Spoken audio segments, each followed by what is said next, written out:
Why don't they just leave?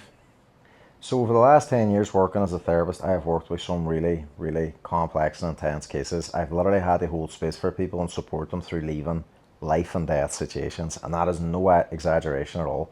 When you understand the extent that somebody will go to cause another human being harm, you recognize how serious these relationship dynamics are. It's never just a case of why didn't they just leave?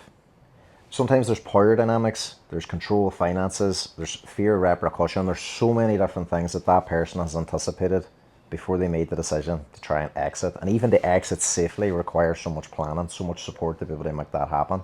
But it doesn't just stop there. When that person gets away, they have to wrap their head around being able to take care of themselves while still looking over one shoulder, worrying about what this person's potentially going to do. And in most cases, they're right, because there's fixation, there's a degree of obsession. Their ego cannot let that person move on for whatever reason. They don't want them to be happy. They don't want them to be healed. They don't want them to be with another partner. There is a maliciousness and a spite and an entitlement that they are going to cause as much harm that they can cause while there's air in their lungs. That is their way of being, and they do not try to hide it. In some cases, in the more sinister cases, they will try to hide it. They'll do it in different ways. They'll do it online. They'll do it through other people. They'll do it through affecting their career. As I said, reputation savaging, digital abuse, revenge porn, loads of different ways that that can play out. But the reality of the situation is they are fixated on that person, and it's like a vendetta. They will not let them go. They will not let the control, the power, and the intimidation that they had go. They might move on to new people. They might start hurting other people. They might have other relationships, but they will still fixate on the person that got away. They will hold that identity, they will hold that story, and they will hound that person as long as they have energy. And for the person that's on the receiving end of this, getting away is only the beginning, because they still have to go through their own healing. They still have to teach their body safety, their nervous system to be able to relax. They still have to go through all the trauma that was caused, all while being vigilant that this person is still out there.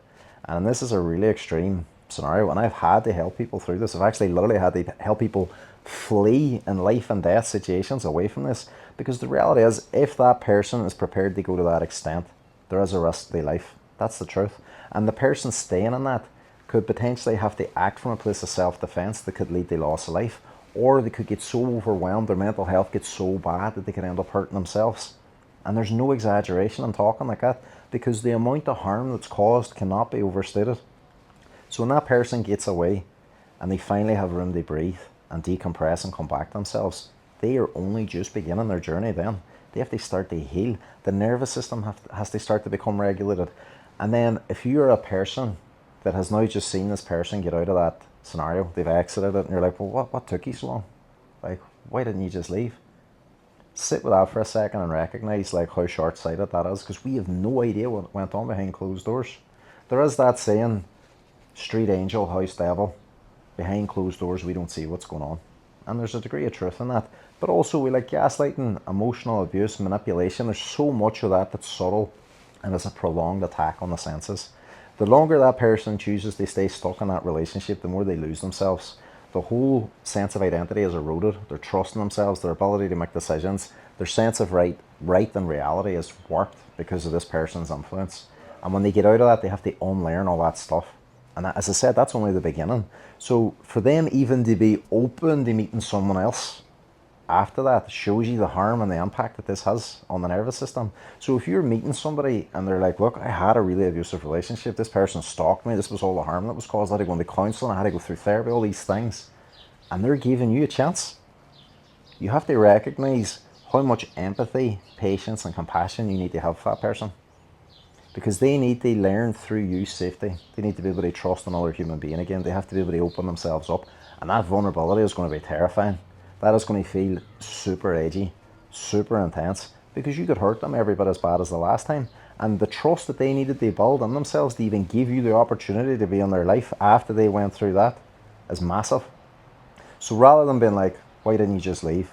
Meet them with a degree of empathy, compassion, patience. Be there for them, support them, be patient. Like, create the safe space. Recognize it's going to take a wee bit of time for this person to open up. That the real self will eventually come back. The real self, the authentic self will come forward. The playfulness will come back when they feel safe. And you can be a huge part of their healing. As much as the harm was done in the previous relationship, you can facilitate the healing.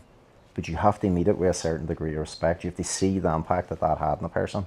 And for anybody that's listening to this, if this is resonating with you, if you think you or somebody else that you know is going through something like this, please send them these videos if you think it's going to help them.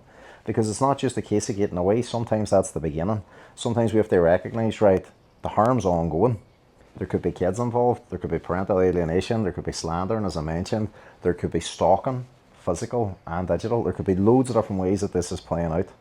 So keep an open mind, be there for the people that you love and care about. If you know somebody that's been through this, be patient. That's the best advice I can give you around this. And if this is you, and you've got out of a relationship like this, be patient with yourself. All those things I said that the partner needs, you need to apply to yourself. Be patient, be compassionate, have empathy for yourself. Stop judging yourself. You did what you had to do to get away, and meet yourself a day at a time, because healing takes time. It really, really does. And in the midst of the hard stuff that you're moving through and the help that you're trying to get, the last thing you need to be doing is tearing lumps out of yourself and judging yourself and giving yourself a hard time. Like, it takes a bit of time, but you can and will come back to yourself. You will heal, and with the right person, you can unlearn all the harm that was caused and have a fulfilling relationship. I have seen it so many times. People come out of horrible relationships, go through a degree of healing, and then go on to have amazing relationships. And I understand how much trust is needed for that to happen, but don't write it off just because you were caught with the wrong person. And that this is the biggest key thing to remember. This is the impact of being with the wrong partner. Choosing the wrong partner, letting the wrong partner into your life, and the harm that that can cause. That cannot be overstated.